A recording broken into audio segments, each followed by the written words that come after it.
Hello everyone मित्रों, हमने RPC second grade शिक्षक भर्ती के प्रथम प्रश्न पत्र के लिए मॉडल पेपर के ऊपर अध्ययन की शुरुआत कर चुके हैं। तो आप चैनल को जरूर सब्सक्राइब कर लें।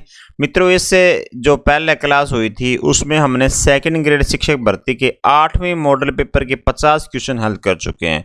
तो सभी मित्र, सेकेंड ग्रेड मॉडल पेपर के नाम से प्लेलिस्ट बनी हुई है। आपको सारे मॉडल पेपर उसी प्लेलिस्ट में मिल जाएंगे। आप वहां से वो सारी वीडियो देख सकते हैं। मित्रों, आज मैं आपके लिए 8वें मॉडल पेपर के बचे हुए 50 क्वेश्चनों पर चर्चा करने जा रहा हूं। तो आप सभी दोस्तों को जोड़ लें और वीडियो को शेयर कर दें। मित्रों, ये सारे मॉडल पेपर आपके सिलेबस अकॉर्डिंग ही करवाए जा रहे हैं। मित्रों, मैं आपके लिए एग्जाम से पहले 20 से 30 मॉडल पेपर इसी यूट्यूब चैनल पर करवा दूंगा। आप चैनल को सब्सक्राइब कर लें तथा दोस्तों तक भी शेयर कर दें ताकि सभी को इसका लाभ मिल सके। नमस्कार, मैं राजेंद्र सभी का स्वागत करता हूं कलाम सिविल सर्विस यूट्यूब चैनल में। सभी दोस्त वीडियो को लाइक करें तथा अपने दोस्तों तक शेयर करें। जो नए मित्र जुड़े हैं वो चैनल को जरूर सब्सक्राइब कर लें। मित्रों, कलाम सिविल सर्विस के नाम से टेलीग्राम चैनल बना हुआ है, आप उसको भी ज्वाइन करें, जहां से वीडियो की पीडीएफ डाउनलोड कर सकते हैं। चलते हैं क्वेश्चनों की तरफ। मित्रों, इससे जो पहले क्लास हुई थी उसमें मैंने आपसे क्वेश्चन पूछा था कि 49 डिग्री अक्षांश रेखा सीमा निर्धारित करती है। मित्रों, किसकी सीमा निर्धारित करती है? 49 डिग्री जो अक्षांश रेखा है, ये किसको सीमा निर्धारित करती है? मित्रों, ये करती है आपकी संयुक्त राज्य अमेरिका और कनाडा के बीच की सीमा निर्धारित करती है। दोस्तों, इस चित्र में देखिएगा जो लाल कलर की जो लाइन दिखाई दे रही है, ये 49 डिग्री है। दोस्तों, 49 अक्षांश रेखा है, जो कि इसके उत्तर के अंदर क्या है? कनाडा, और नीचे क्या दोस्तों? इसके नीचे है दक्षिण के अंदर यूएसए। दोस्तों, तो ये यूएसए और कनाडा को क्या करती है? सीमा निर्धारित करती है 49 डिग्री। इससे पहले भी ये क्वेश्चन एग्जाम में पूछा गया था, तब मैंने इस क्वेश्चन को दोस्तों आपके लिए शामिल किया है। सारे क्वेश्चन आपके लिए इंपॉर्टेंट है। मित्रों, चाहे आप सेकंड ग्रेड के अलावा और किसी की भी तैयारी कर रहे हैं तो भी आपके लिए क्वेश्चन सारे इंपॉर्टेंट हैं। मित्रों, चलते हैं क्वेश्चनों की तरफ। मित्रों, पहला 51 नंबर क्वेश्चन है, जिस लगभग त्रिभुजाकार महाद्वीप का आकार आधार उत्तर व शीर्ष दक्षिण में है, वह कौन सा महाद्वीप है? मित्रों, तो वह कौन सा महाद्वीप हो जाएगा आपका? देखिएगा, दक्षिणी अमेरिका महाद्वीप जो है ना, वो इसका आंसर हो जाएगा। दोस्तों, क्या हो जाएगा? दक्षिणी अमेरिका। देखिएगा, अब दक्षिण अमेरिका में थोड़ा सा बता देता हूँ दक्षिण अमेरिका के बारे में। यह विश्व का चौथा सबसे बड़ा तथा जनसंख्या दृष्टि से 5वां बड़ा सबसे महाद्वीप है। दोस्तों, इस महाद्वीप का अधिकतर जो भाग है ना, दक्षिणी गोलार्ध में स्थित है। अब बात कर लें इसकी अक्षांशीय विस्तार कितना है, तो दक्षिण अमेरिका का जो 12 डिग्री उत्तरी अक्षांश से लगाकर 55 डिग्री दक्षिणी अक्षांश तक वह 35 डिग्री से पश्चिमी देशांतर के मध्य फैला हुआ है। दोस्तों, इस महाद्वीप का आकार कैसा है? त्रिभुजाकार आकार है। मित्रों, कैसा आकार है? त्रिभुजाकार, जिसका आधार क्या है? उत्तर, वह शीर्ष कहां पर है? दक्षिण में है। मित्रों, थोड़ा सा इस क्वेश्चन को भी देख लीजिएगा। अगला क्वेश्चन है, निम्नलिखित में से कौन सी जेट स्ट्रीम की चारित्रिक विशेषताएं हैं? मित्रों, अब देखिएगा इनमें कौन कौन सी विशेषताएं हैं, अपने पढ़ते हैं। सबसे पहले 9 से 12 किलोमीटर की ऊंचाई पर प्रभावशाली बहाव है। दोस्तों, जेट स्ट्रीम का जो है प्रभाव कहां तक है? 9 से 12 किलोमीटर की ऊंचाई पर इसका प्रभाव देखने को मिलता है। पहला ऑप्शन हमारा सही हो जाता है। भूलेख यूपी पवनों की वी सर्पाकार बैंड। दोस्तों, ये भी सही हो जाता है, क्योंकि ये सर्पाकार बैंड में चलती है। दोस्तों, क्या चलती है? ये सर्पाकार आकृति बनाती हुई चलती है। अनियमित व ऋतुवत विस्थापन का प्रदर्शन। दोस्तों, ये भी सही है। 3 नंबर, 300-400 मीटर प्रति घंटा की गति से चलती है तथा भारतीय मानसून को प्रभावित करती है। दोस्तों, ये गलत हो जाएगा, क्योंकि ये जो जेट स्ट्रीम हवा है, इसकी जो गति है 120 किलोमीटर प्रति घंटा की चलती है। दोस्तों, 120 किलोमीटर प्रति घंटा की चलती है। 220 है, तो ये ऑप्शन हमारा गलत हो जाएगा। 1, 2, 3 जो सही है वो बी नंबर ऑप्शन हमारा सही हो जाएगा। मित्रों, अगला क्वेश्चन देखिएगा, विश्व का सबसे बड़ा एवं प्राचीनतम समुद्र कौन सा है? दोस्तों, सबसे बड़ा, तो विश्व का सबसे बड़ा प्रशांत महासागर हो जाएगा आपका। कौन सा हो जाएगा दोस्तों? और सबसे प्राचीनतम कौन सा समुद्र हो जाएगा? ये प्रशांत महासागर ही हो जाएगा। मित्रों, कौन सा हो जाएगा? प्रशांत महासागर ही हो जाएगा। जो पृथ्वी का जो कुल क्षेत्रफल है उसका 1/3 भाग इसी प्रशांत महासागर का। दोस्तों, तो चलते हैं अगला क्वेश्चन। संयुक्त राष्ट्र पर्यावरण कार्यक्रम का मुख्यालय स्थित है। तो संयुक्त राष्ट्र पर्यावरण कार्यक्रम का मुख्यालय कहाँ स्थित हो जाएगा? आपका नैरोबी हो जाएगा दोस्तों। कहाँ हो जाएगा? नैरोबी के अंदर। नैरोबी कौन से देश के अंदर है दोस्तों? ये केनिया के अंदर है दोस्तों। कहाँ पर है? ये केनिया के अंदर स्थित है। अगला क्वेश्चन देखिएगा दोस्तों, सारे क्वेश्चन आपके लिए इंपॉर्टेंट लेकर आया हूँ। आप वीडियो को लाइक कर दें और चैनल को जरूर सब्सक्राइब कर लें और टेलीग्राम चैनल को डाउनलोड ज्वाइन करना ना भूलें मित्रों। ताप बिजली घरों से कौन सी जहरीली गैस निष्कर्त होती है दोस्तों? जो ताप बिजली घर होते हैं वहां से कौन सी गैस जहरीली की जो गैस है वो निष्कर्त होती है दोस्तों? तो वो कौन सी हो जाएगी आपकी? वो हो जाएगी आपकी सल्फर डाई ऑक्साइड हो जाएगी। कौन सी दोस्तों हो जाएगी? सल्फर डाई ऑक्साइड हो जाएगी दोस्तों। अब देखिएगा ताप बिजली घरों में होता क्या है? अत्यधिक मात्रा में क्या कोयले का प्रयोग होता है दोस्तों। किसका उपयोग होता है? कोयले का। जिससे उत्पन्न धुएं में क्या होता है? सल्फर डाइऑक्साइड क्या होती है? जहरीली जो गैस होती है वो निष्कर्त होती रहती है दोस्तों, जो कि क्या है? वायु प्रदूषण का मुख्य कारण मानी जाती है। तो 1 नंबर ऑप्शन इसका सही लगा लीजिएगा। जिम्बा रेंजो चोटी किस पर्वत श्रेणी पर है दोस्तों? जो जिम्बा रेंजो चोटी है वो किस, ये चिम्बारेंजी है दोस्तों। क्या कर लीजिएगा, इसको थोड़ा सा करेक्शन कर लीजिएगा। चिम्बारेंजी जो चोटी है किस पर्वत श्रेणी पर हो जाएगी आपकी? वो हो जाएगी आपके एंडीज पर्वत श्रेणी पे हो जाएगी। कौन सी हो जाएगी दोस्तों? एंडीज पर्वत श्रेणी पे हो जाएगी है। अगला क्वेश्चन देखिएगा, सुमेलित करना आपको 57 नंबर क्वेश्चन के अंदर। एक तरफ स्थानीय पवन का नाम दे रखा है और दूसरी तरफ जहां ये प्रभावित होती है दोस्तों, जहां ये चलती है उसका नाम दे रखा है। अब देखिएगा सबसे पहले चिनूक की बात करें मित्रों, तो चिनूक जो है ना ये संयुक्त राज्य अमेरिका की स्थानीय पवन का नाम है दोस्तों। अब उसके बाद में सिरोको, तो सिरोको सहारा मरुस्थल के अंदर चलती है दोस्तों। कहाँ चलती है? सहारा मरुस्थल में। और ब्रिक फिल्टर्स कहाँ चलती है? ब्रिक फिल्टर्स हो जाएगी ऑस्ट्रेलिया के अंदर। और खमसिन कहाँ हो जाएगी दोस्तों? आपका खमसिन हो जाएगी मिस्र के अंदर। तो 2 1 3 4 2 1 3 4 सी नंबर ऑप्शन हमारा सही हो जाएगा दोस्तों। ये क्वेश्चन जो मैंने शामिल किया है आपके पिछले एग्जाम में, सेकंड ग्रेड एग्जाम में दोस्तों, ये क्वेश्चन आया हुआ है, इसलिए ये क्वेश्चन को मैंने शामिल किया है। तो इस क्वेश्चन को इंपॉर्टेंट लगा लीजिएगा। अगला क्वेश्चन है, कौन सा राष्ट्रीय राजनीतिक दल है जो असम में अपना चुनाव चिन्ह इस्तेमाल नहीं कर सकता दोस्तों? राष्ट्रीय राजनीतिक दल है ऐसा, इनमें से बताइएगा कौन सा है जो असम के अंदर है ना अपना चुनाव चिन्ह, जो किसी का जैसे हाथी होता है, किसी कुछ होता है, तो वैसे चुनाव चिन्ह अपना इस्तेमाल नहीं कर सकता मित्रों। तो कौन सा है देखिएगा, इसमें अपन लगा लेंगे बहुजन समाज पार्टी दोस्तों। कौन सा लगा लेंगे? बहुजन समाज पार्टी। आप सोच रहे हो कि ऐसा क्यों है वहां पे, तो मैं बता देता हूं वहां इस किस कारण से है। असम की क्षेत्रीय पार्टी है दोस्तों असम गण परिषद दोस्तों को चुनाव आयोग द्वारा पहले से क्या मिला हुआ है? हाथी का सिंबल मिला हुआ है, इसलिए बहुजन समाज पार्टी का भी सिंबल क्या है? हाथी है। तो एक जगह 2 चुनाव चिन्हों का उपयोग नहीं कर सकते मित्रों, इसलिए असम के अंदर क्या है? बहुजन समाज पार्टी अपने जो चुनाव चिन्ह उसका इस्तेमाल नहीं करती है। निम्न में से कौन सी एक करेक्टर झील का उदाहरण है दोस्तों? करेक्टर झील जो ज्वालामुखी उद्गार के बाद में जो पानी भर जाता है उसको कहते हैं करेक्टर झील दोस्तों। तो करेक्टर झील का उदाहरण है दोस्तों, पूछा गया है, तो कौन सी झील का हो जाएगा दोस्तों? वो हो जाएगा आपका लोनार झील दोस्तों। कौन सी हो जाएगी आपकी? लोनार झील क्या हो जाएगी? करेक्टर झील का उदाहरण है। आपका सी नंबर आंसर लगा लीजिएगा इसका राइट आंसर। अब ये लोनार झील कहाँ पे दोस्तों? महाराष्ट्र के जो बुल्डाना जिले के अंदर स्थित है लोनार झील दोस्तों। कहाँ पे है? महाराष्ट्र के अंदर स्थित है। जिसे करेक्टर झील का भी एक उदाहरण है ये दोस्तों। खारे पानी की झील है तो इसलिए करेक्टर झील का भी ये उदाहरण है। सबसे वृहत अपवाह क्षेत्र वाली प्रायद्वीपीय नदी कौन सी है? तो जो सबसे वृहत अपवाह क्षेत्र वाली जो नदी है वो हो जाएगी आपकी दक्षिणी भारत के अंदर। कौन सी हो जाएगी? गोदावरी नदी हो जाएगी दोस्तों। कौन सी हो जाएगी? गोदावरी नदी हो जाएगी। ये भारत की सबसे लंबी नदी है दोस्तों, जो प्रायद्वीपीय भारत की सबसे लंबी नदी है। कौन सी? गोदावरी नदी दोस्तों। कौन सी है? गोदावरी नदी। आयु, आकार एवं लंबाई के कारण इसे दक्षिण की गंगा, वृद्ध गंगा के नाम से भी जाना जाता है। यह महाराष्ट्र के नासिक जिले के पश्चिमी घाट पर स्थित त्रिम्बक पहाड़ी से निकलती है मित्रों और बंगाली खाड़ी में गिरती है दोस्तों। तो ये महाराष्ट्र के जो यहाँ पे एक त्रिम्बक पहाड़ पड़ता है दोस्तों, यहाँ से निकलती है और कहाँ जाती है? ये बंगाल की खाड़ी में चली जाती है दोस्तों। इसकी जो सहायक नदियां हैं वो देख लीजिए कौन कौन सी सहायक नदियां हैं। वेनगंगा, पेनगंगा, प्राणहिता, इंद्रावती, ये सारी क्या है? इसकी सहायक नदी है। इसकी लंबाई 1465 किलोमीटर है मित्रों, याद कर लीजिएगा थोड़ा सा इसको। भारत में कोई भी राजनीतिक दल राष्ट्रीय दल के रूप में मान्यता प्राप्त कर सकता है यदि वह राज्य स्तर का दल कम से कम। दोस्तों यदि आपको राष्ट्रीय दल के रूप में यदि मान्यता प्राप्त करनी है तो आपको क्या करना पड़ेगा? कौन सा क्या करना पड़ेगा? कम से कम 4 राज्यों में आपको क्या करना पड़ेगा? कम से कम 4 राज्यों में आपको ये सीटें प्राप्त करनी पड़ेगी मित्रों। तो इसका राइट आंसर हो जाएगा 4 राज्यों में मित्रों। भारत में कोई राजनीतिक दल राष्ट्रीय दल के रूप में मान्यता प्राप्त कर सकता है यदि वह राज्य स्तर का दल कम से कम 4 राज्यों में अपनी सीटें प्राप्त करता है मित्रों। वो 4 राज्यों में कितनी सीटें प्राप्त करता है उसकी भी बात कर लेते हैं दोस्तों। वो 4 राज्यों में क्या है, पड़े जो कुल वोट होते हैं उनका 6% हासिल करना जरूरी होता है वो, ठीक है। और लोकसभा के चुनाव में मित्रों कम से कम 4 सीटों पर जीत दर्ज होनी चाहिए, तो उसे राष्ट्रीय दल की मान्यता मिलेगी मित्रों। थोड़ा सा ये भी ध्यान रखिएगा।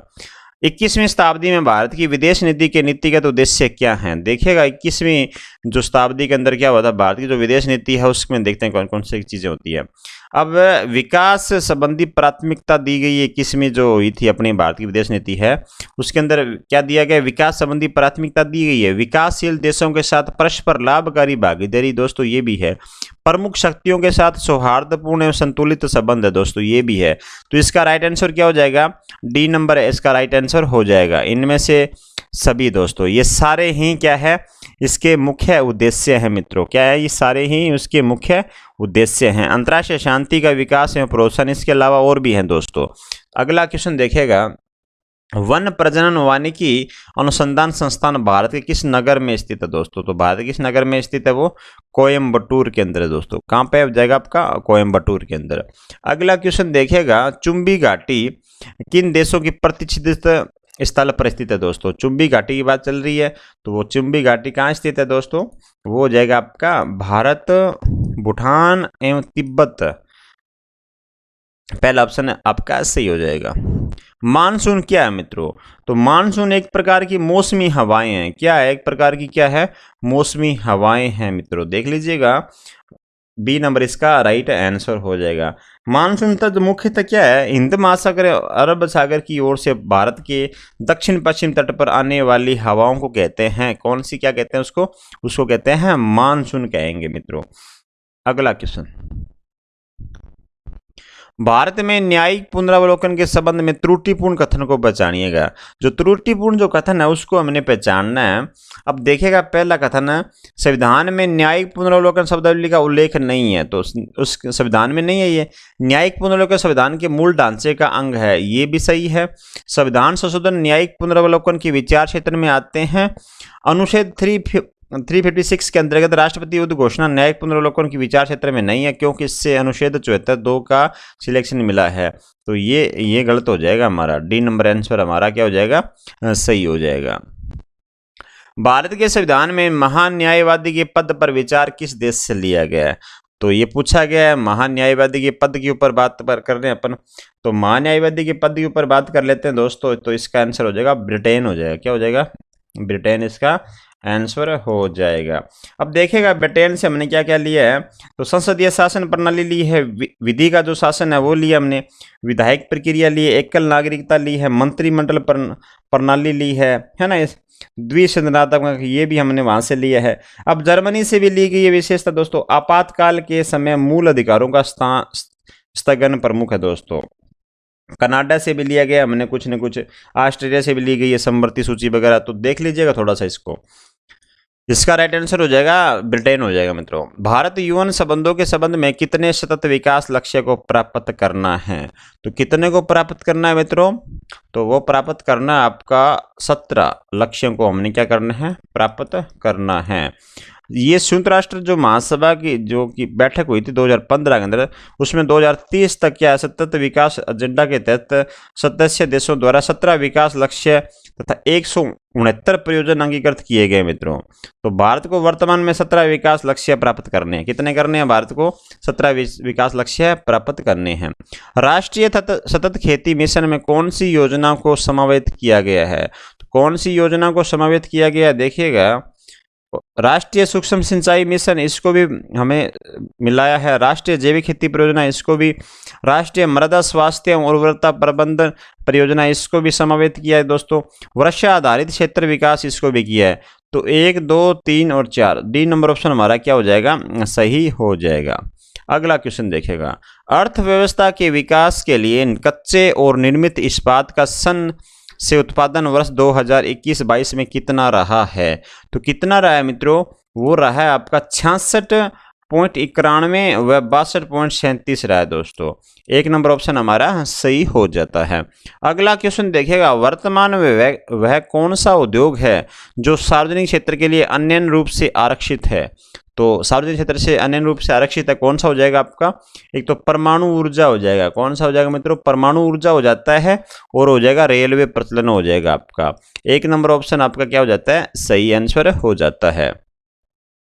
भारत पाकिस्तान की जो सीमा है रेखा किस प्रकार की है दोस्तों, किस प्रकार की है देखिएगा, अध्यारोपित है, प्राकृतिक सीमा या अपशिष्ट सीमा या इनमें से कोई नहीं है।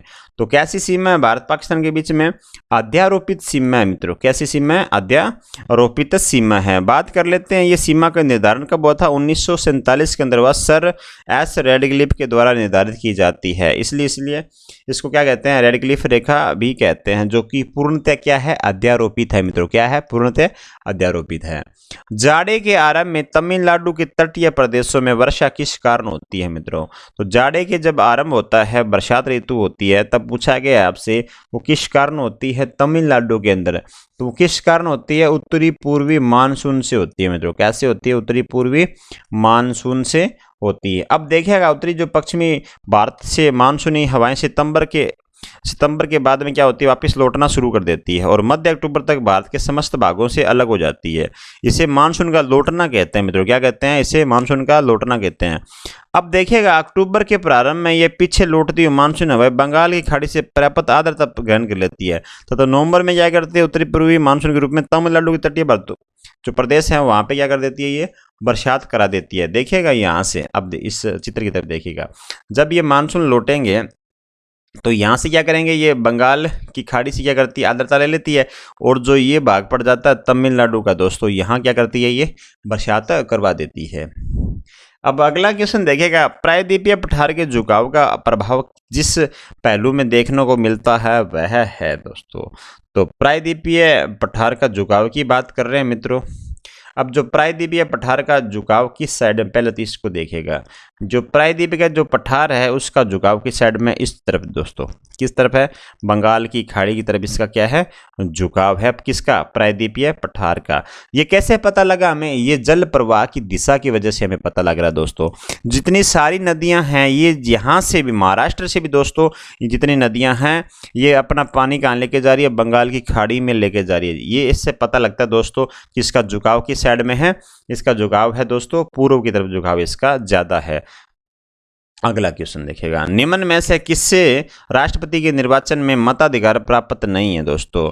तो राष्ट्रपति के जो निर्वाचन होता है उसमें पूछा गया है किसको मत देने का अधिकार प्राप्त नहीं है, ये क्वेश्चन पूछा गया आपसे। तो किसको मत देने का अधिकार नहीं है, देखेगा पहला ऑप्शन देखेगा, लोकसभा के निर्वाचित सदस्य दोस्तों ये राष्ट्रपति के चुनाव में मत देते हैं। राज्यसभा के निर्वाचित सदस्य ये भी चुनाव में भाग लेते हैं। राज्यों की विधानसभाओं के निर्वाचित सदस्य ये भी भाग लेते हैं। राज्यों के विधान परिषद दोस्तों, विधान परिषद के सदस्य है ना, ये भाग नहीं लेते हैं। तो डी नंबर आंसर क्या हो जाएगा हमारा, राइट हो जाता है। अब बात कर ले भारतीय संविधान के अनुच्छेद 54 की बात कर लेते हैं, जिसमें राष्ट्रपति का निर्वाचन जो होता है सीधे जनता से न करके एक निर्वाचन मंडल के द्वारा किया जाता है दोस्तों। अगला क्वेश्चन देखेगा, ईसाइयों के लिए किस अधिनियम के अंतर्गत पृथक निर्वाचन का प्रावधान है दोस्तों। तो ईसाइयों के लिए पूछा गया अधिनियम कौन सा अधिनियम है, तो वो अधिनियम कौन सा हो जाएगा आपका 1919 अधिनियम हो जाएगा दोस्तों। अब बात करूं 1919 का जो भारत शासन अधिनियम था उसको मोंटेग्यू चेम्सफोर्ड सुधार अधिनियम के नाम से भी जाना जाता है। इसके द्वारा क्या हुआ था, पंजाब में जो सिख थे ना, वो कुछ प्रांतों में यूरोपियन एंग्लो इंडियन को तथा भारतीय ईसाइयों को पृथक प्रतिनिधित्व प्रदान करके 1919 के एक्ट में मुस्लिमों के लिए प्रारंभ की गई व्यवस्था को आगे बढ़ाया गया दोस्तों। तो अगला क्वेश्चन देखेगा, मंत्रिपरिषद द्वारा राष्ट्रपति को दी गई सलाह की जांच की जा सकती है। जो मंत्रिपरिषद द्वारा राष्ट्रपति को सलाह की जांच की जा सकती है, तो सर्वोच्च न्यायालय के द्वारा, सर्वोच्च न्यायालय के द्वारा नहीं की जा सकती है, लोकसभा द्वारा गठित जांच समिति इसके द्वारा भी नहीं की जा सकती, राज्यसभा के द्वारा इसके द्वारा भी नहीं की जा सकती। यह सलाह जांच के दायरे में मित्रों आती ही नहीं है। यह सलाह क्या है, जांच के दायरे में नहीं आती है, इसलिए इसका आंसर क्या हो जाएगा, डी नंबर आंसर हो जाएगा। अब मैं बात करूं 42वें संविधान संशोधन अधिनियम 1976 में, उसमें कहा गया था मित्रों राष्ट्रपति पर प्रधानमंत्री के नेतृत्व वाली मंत्रिपरिषद की सलाह बाध्यकारी है, किंतु क्या है जो 44 जो संविधान संशोधन 1978 में, उसमें क्या कहा गया, राष्ट्रपति एक बार किसी सलाह को पुनर्विचार के लिए लौटाता है, मंत्रिमंडल के पास भेजता है, तो परंतु पुनर्विचार के बाद जो सलाह दी गई है उसके लिए मानने के लिए वह बाध्य रहेगा। ये बात लिखी गई है मित्रों। संविधान सभा का प्रथम सत्र प्रारंभ हुआ था दोस्तों, संविधान सभा का प्रथम सत्र पूछा गया तो 9 दिसंबर 1946 को प्रथम बैठक के रूप में हुआ दोस्तों। तो प्रथम बैठक में एक अस्थायी सदस्य अध्यक्ष चुने गए थे सचिदानंद सिन्हा, तो और इसके बाद में अगली जो बैठक हुई थी 11 दिसंबर 1946 को, उसमें स्थायी अध्यक्ष चुने गए थे डॉक्टर राजेंद्र प्रसाद मित्रों। अगला क्वेश्चन देखिएगा, भारतीय संविधान में कौन सा मूल अधिकार मानव के दुर्व्यापार को निषेध करता है। आपको भारतीय संविधान में पूछा गया जो फंडामेंटल राइट है उसमें कौन सा है जो दुर्व्यापार को निषेध करता है मित्रों, तो कौन सा करता है देखिएगा। आप बात कर लें शोषण के विरुद्ध अधिकार मित्रों, इसका राइट आंसर हो जाएगा शोषण के विरुद्ध अधिकार। अब देखिएगा शोषण के विरुद्ध जो अधिकार है उसमें बात करते हैं अपन, ये जो फंडामेंटल राइट है ये भाग 3 के अंदर है, भारत को जो संविधान है भाग 3 के अंदर फंडामेंटल राइट है 12 से 35 तक मित्रों। अब जो अनुच्छेद इसका है आर्टिकल 23 एंड 24 के अंदर क्या है मित्रों, देखिएगा उसमें क्या है, शोषण के विरुद्ध अधिकार दिए गए हैं। जो आर्टिकल 23 है उसमें ये बात लिखी हुई है कि नागरिकों को 2 प्रकार की गारंटी दी गई है। क्या गारंटी दी गई है, एक तो मानव दुर्व्यापार के विरुद्ध अधिकार मित्रों, और एक बेगार व जो श्रम होता है, जो छोटे बच्चे हैं उनके विरुद्ध अधिकार या संरक्षण दिया गया दोस्तों। भारतीय संविधान में निम्न में से नागरिकों के कौन से मौलिक कर्तव्य हैं, तो मौलिक कर्तव्य कौन कौन से होंगे देख लीजिएगा। राष्ट्र ध्वज तथा राष्ट्रगान का सम्मान करना यह है, आह्वान पर राष्ट्र की सेवा, यदि राष्ट्र को जरूरत पड़ती है आपकी तो आपको सेवा के लिए जाना पड़ेगा। सामाजिक सुधार का प्रयास मित्रों यह नहीं है, अपनी साझा संस्कृति की समृद्ध धरोहर को महत्व प्रदान करना तथा उसका संरक्षण करना मित्रों। तो 1, 2 और 4 इसका आंसर हो जाएगा, 1, 2, 4 ये 2 नंबर ऑप्शन हमारा क्या राइट हो जाता है। अब देखिएगा अपन बात करते हैं जो 42वां संविधान संशोधन हुआ था उसकी बात कर लेते हैं। भाग 4 जो कै था उसमें अनुच्छेद 51 कै के अंदर क्या जोड़े थे, मौलिक कर्तव्य जोड़े गए थे। उसकी कुल संख्या कितनी है, 11 है दोस्तों, कितनी है, 11 है।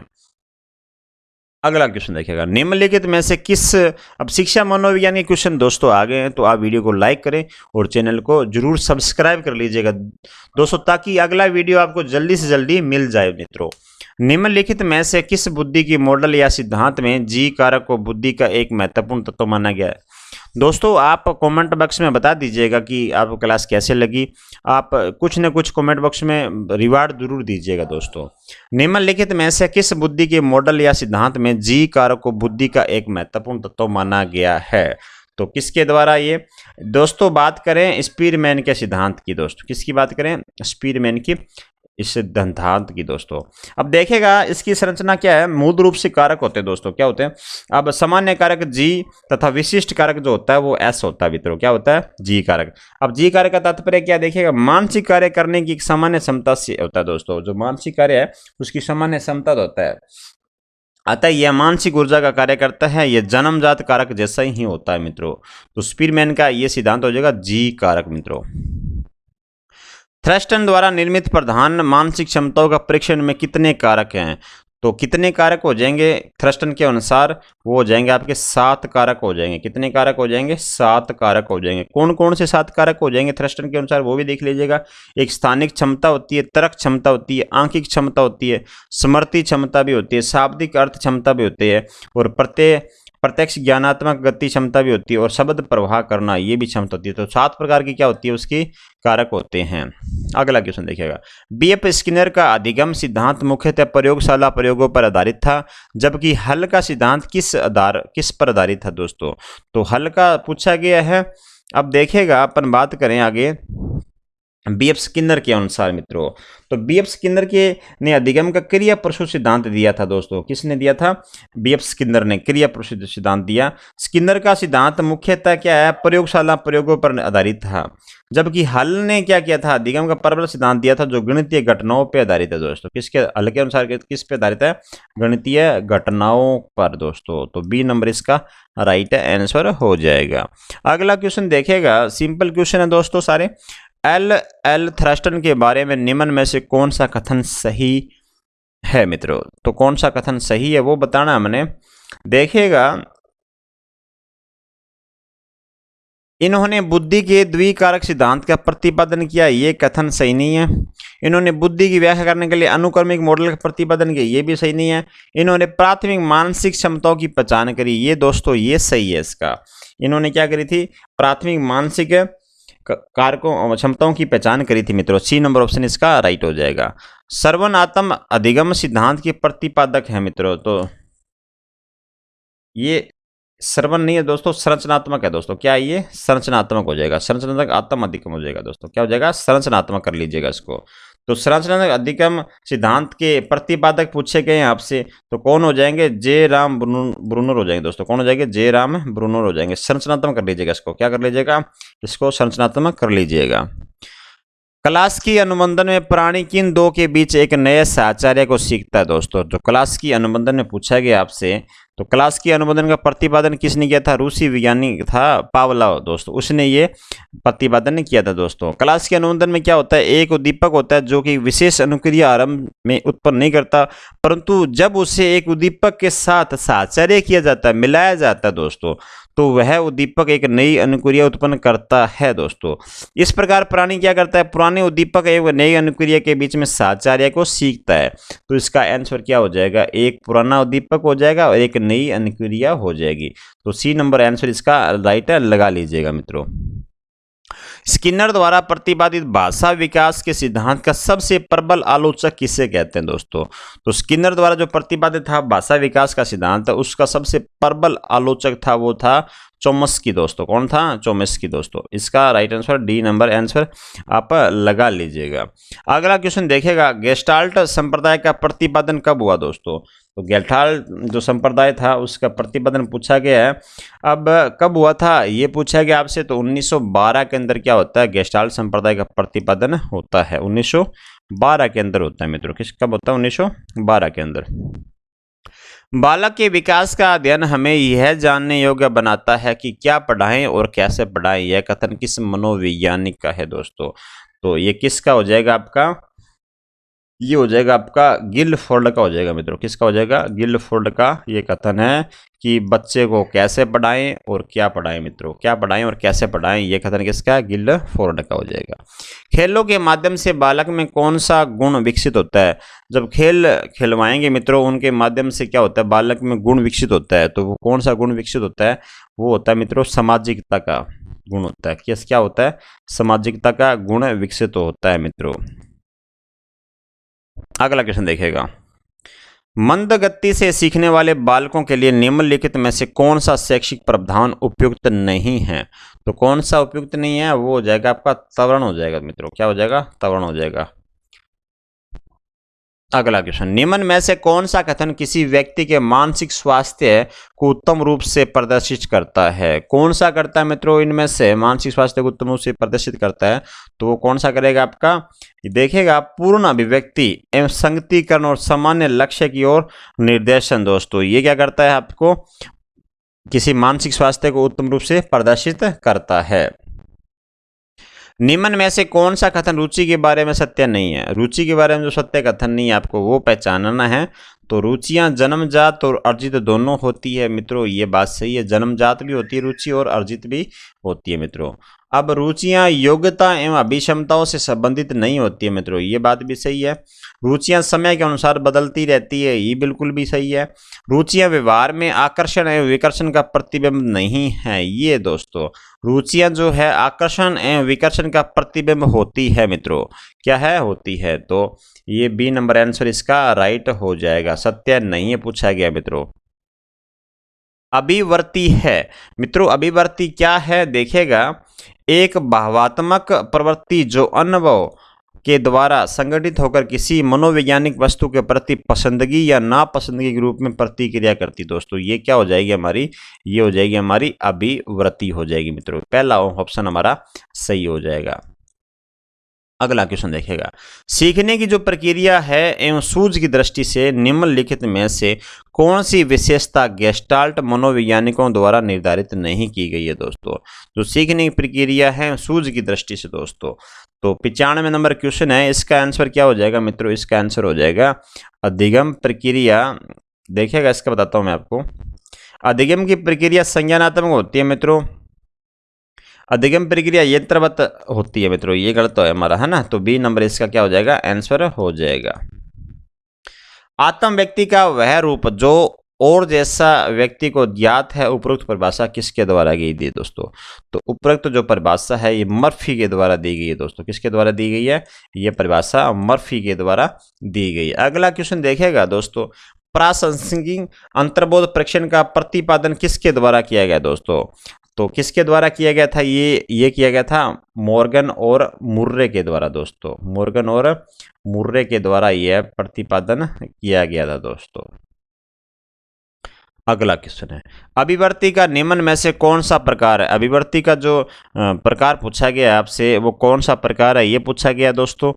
अब देखेगा कौन सा प्रकार हो जाएगा आपका, भावात्मक अभिवर्तियां दोस्तों, ये भी हो जाता है आपका, और निषेधात्मक अभिवृत्तियां ये भी हो जाएगा। तो इसका आंसर क्या हो जाएगा, ए बी दोनों ही इसके राइट आंसर हो जाएंगे।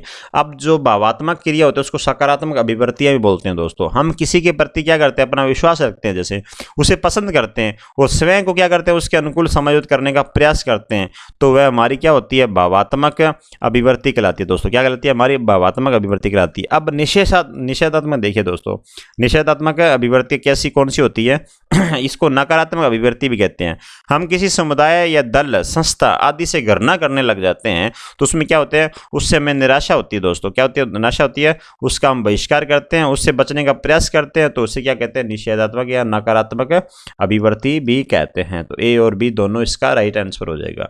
अभिप्रेरणा के मनोविश्लेषणात्मक सिद्धांत के प्रतिपादक कौन थे दोस्तों, तो अभिप्रेरणा के मनोविश्लेषण सिद्धांत थे उसके प्रतिपादक कौन थे, फ्राइड थे दोस्तों। कौन थे, फ्राइड इसका राइट आंसर हो जाएगा। अगला क्वेश्चन देखेगा, विशेष आवश्यकता वाले बच्चों को पढ़ाने के लिए निम्नलिखित में से कौन सी व्यू रचना अधिक उपयुक्त है। विशेष बच्चों को पढ़ाना है हमने, उसके लिए कौन सी व्यू रचना अधिक उपयुक्त हो जाएगी हमारे, वो हो जाएगी आपकी कौन सी, सहकारों अधिगम तथा पीआर ट्यूटरिंग हो जाएगी दोस्तों। ये जो है सी नंबर आंसर आपका राइट हो जाता है। आज का दोस्तों क्वेश्चन है, दक्षिणी अमेरिका में खनिजों का भंडार जो क्षेत्र है वह है, ये RS 2010 में आपसे क्वेश्चन पूछा गया था। तो इसका आंसर आपको देना है कमेंट बॉक्स में दोस्तों। आपको क्लास कैसे लगी, प्रश्नों का स्तर कैसा था, उसका भी आप मुझे कमेंट बॉक्स के द्वारा बता सकते हैं। तो आपको क्लास अच्छी लगी तो वीडियो को लाइक करें, और जो नए मित्र जुड़े हैं वो चैनल को जरूर सब्सक्राइब कर दें। अंत तक मेरे साथ जुड़े रहने के लिए आप सभी का धन्यवाद मित्रों। Thank you so much.